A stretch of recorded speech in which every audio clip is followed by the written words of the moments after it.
Da instituição Arquivo Público. E o arquivo público, sobretudo o arquivo histórico, tem a função de recolher documentos, sejam públicos, oficiais, ou sejam mesmo particulares, de pessoas, de empresas, de entidades.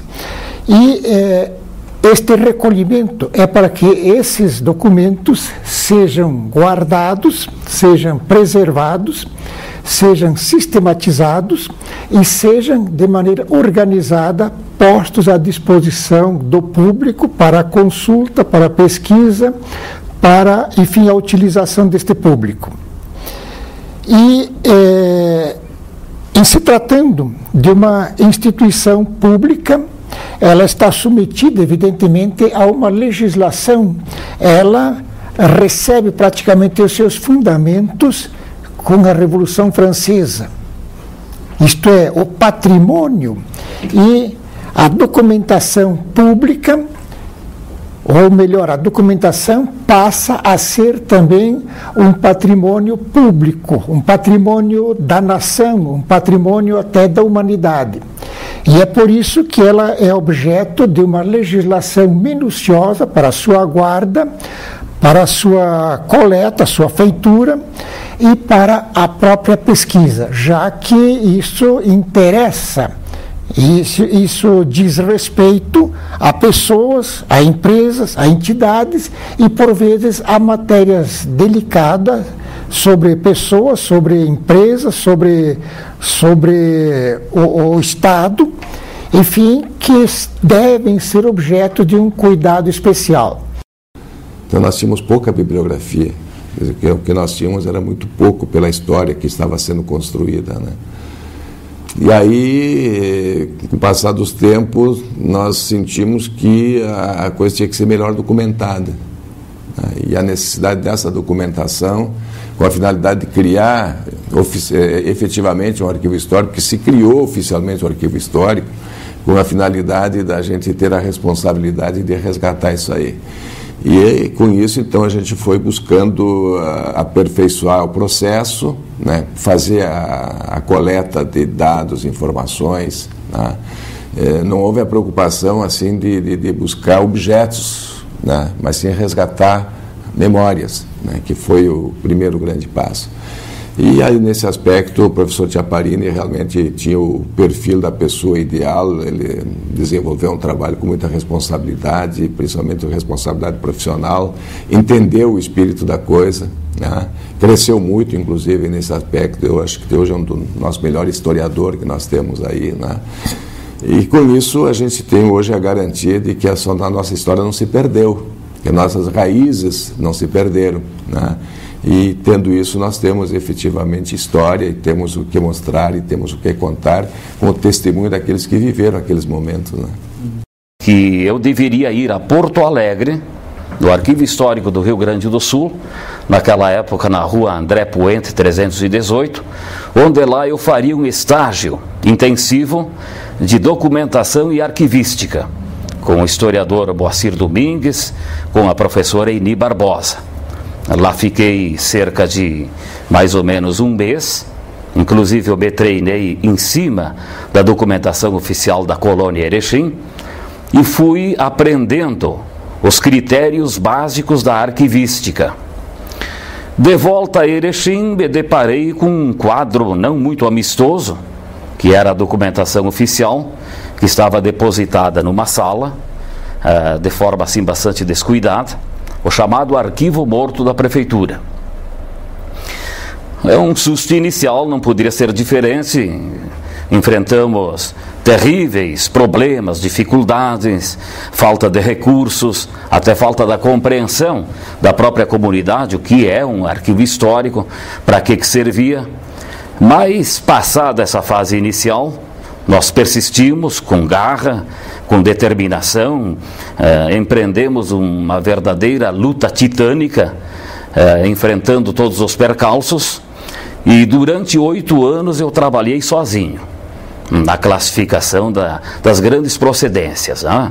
Então existem as leis arquivísticas que definem como a documentação deve ser classificada. Já em 84, nós iniciamos uma parte nova que se chamava o Museu do Som. O Museu do Som consistia em entrevistar pioneiros ou filhos de pioneiros para guardar a memória dos pioneiros de Erechim. Então já havíamos implementado a parte documental, a parte fotográfica, estávamos partindo para o aspecto oral, o acervo oral, que depois viria o acervo visual. Então hoje o arquivo histórico, 30 anos depois, nós temos o acervo fotográfico, o documental, o oral e fotográfico.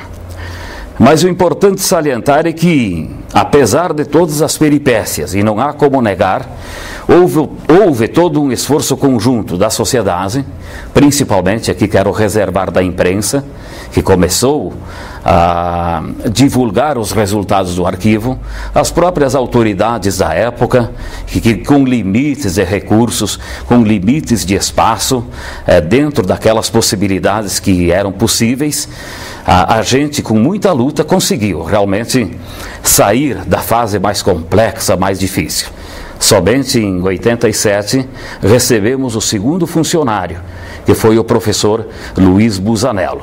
Mas eu diria que nos 10 primeiros anos foi um trabalho de formiguinha, foi um trabalho difícil, trabalhamos no anonimato, está fazendo um trabalho, eu inclusive ia sempre 1 hora antes, para conseguir vencer esse período difícil. Passado 10 anos, as coisas começaram a se mostrar um pouco mais favoráveis, mas os 10 primeiros anos realmente foi um desafio muito grande. E outra coisa vantajosa é que todas as administrações, independente de siglas partidárias, olharam com carinho com o arquivo. Dentro das possibilidades de cada administração, todos os prefeitos tiveram um carinho com o arquivo, fazendo com que ele prosseguisse, ele passasse para outras fases superiores, e isso eu acho que é a grande vitória do Arquivo Histórico Municipal, ter sobrevivido, ter enfrentado enormes dificuldades, mas ter seguido o seu curso, porque consideramos o arquivo o primo pobre dos outros setores, em que a gente enfrenta problemas de espaço, problemas de recursos, problemas até de compreensão fora a parte universitária, e hoje é uma realidade completamente diferente. A comunidade de Erechim venceu, mas venceu com muito esforço, muita garra e muita determinação. O nosso acervo é um acervo que ele está em constante aumento, ele está aumentando a cada dia, a partir do momento que a comunidade veja e entenda o que é o Arquivo Histórico Municipal e a sua importância. Né? Muitas vezes as pessoas acham que nós do Arquivo Histórico, vamos procurá-los para retirar das suas famílias as suas fotos, os seus documentos, os seus pertences. Mas não, o que a gente quer é nada mais do que fazer uma cópia, trazer essa história para dentro do arquivo, seja através de uma entrevista, seja através, né, de uma reprodução, né, mas cada vez engrandecer mais esse nosso material para pesquisa.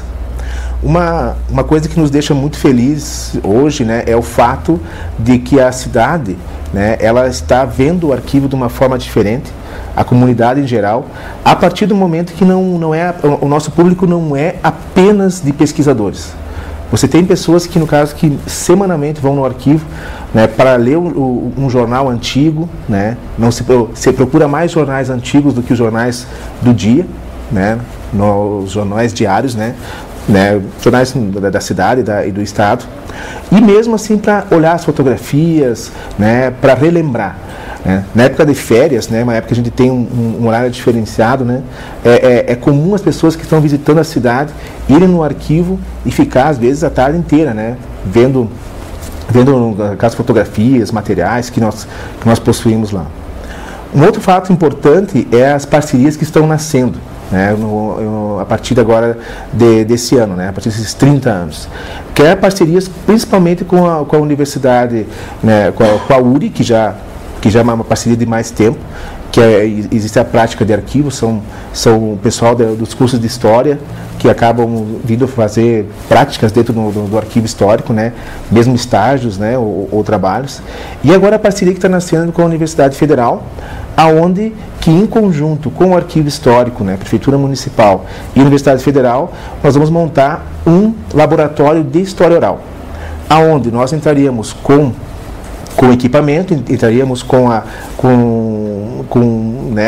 essa parte mais estrutural, e a universidade entraria com a questão da organização, né, dessas entrevistas, né, com a colaboração dos seus professores, né, e não apenas entrevistas, não apenas análises que fossem apenas análises históricas, mas análises também da questão linguística, a questão sociológica, a questão, né, das relações que elas se constroem a partir dessas entrevistas.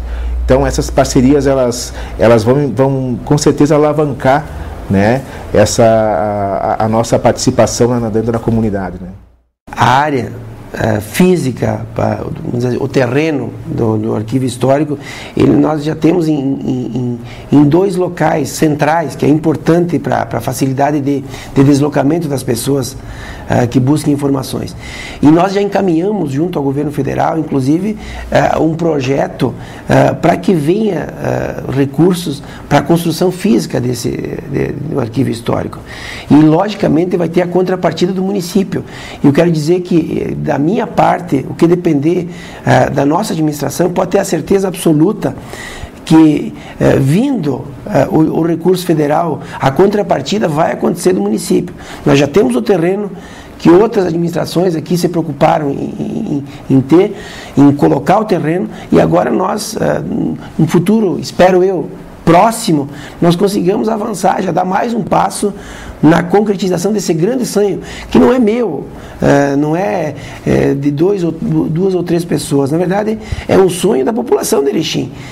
Então nós temos que trabalhar nessa direção, e nós já encaminhamos o projeto ao governo federal, e tão logo venha, nós vamos dar a contrapartida necessária para que esse grande sonho aconteça. O meu entendimento é de que a sede do arquivo, ou melhor, do Centro de Memória Regional, deve ser uma sede própria, pública estatal e funcional, compreendendo toda essa diversidade de funções, de arquivo propriamente dito, de biblioteca, de mapoteca, de setores de fotografia, de recuperação de documentos, etc. Mas que seja uma sede própria, funcional, abrangente e até, por exemplo, como uma sala para apresentar filmes, para realizar palestras, para realizar reuniões. Enfim, uma grande função que pode cumprir, que convém que cumpra e que é viável. Talvez a um prazo maior, compreendendo até mais de uma gestão de um prefeito municipal, de um prefeito, de uma prefeita, mas isto é viável e, no meu entender, altamente desejável. Somente um povo que conhece a história pode alterar a sua trajetória histórica. Somente aquele que conhece a história, ele pode proporcionar caminhos melhores para o desenvolvimento em sociedade. Então a gente gostaria que tanto as famílias, como os empresários, né, como os profissionais liberais, aqueles que têm essa documentação, que têm esses registros, né, que forneçam ao arquivo histórico, não ponham fora, ou então forneçam cópia, né, para que a gente possa então ampliar, melhorar, enriquecer, né, todo esse acervo, toda essa história, e que eles passem a fazer parte efetiva, porque eles são parte, mas eles não estão registrados, e a gente gostaria que cada cidadão erechinense fizesse parte dessa história através dos registros do próprio arquivo. E que a população entenda que ali é o local da cidade de Erechim, é o local da história de Erechim. Então isso é importante nós falar num momento como esse, que quem sabe daqui 10, 15, 20 anos, esse seja, olha, vamos aonde? Vamos no arquivo histórico, que ali nós vamos conhecer, vamos ver o que aconteceu na cidade até hoje, e vamos construir aqui para frente. É isso que eu espero.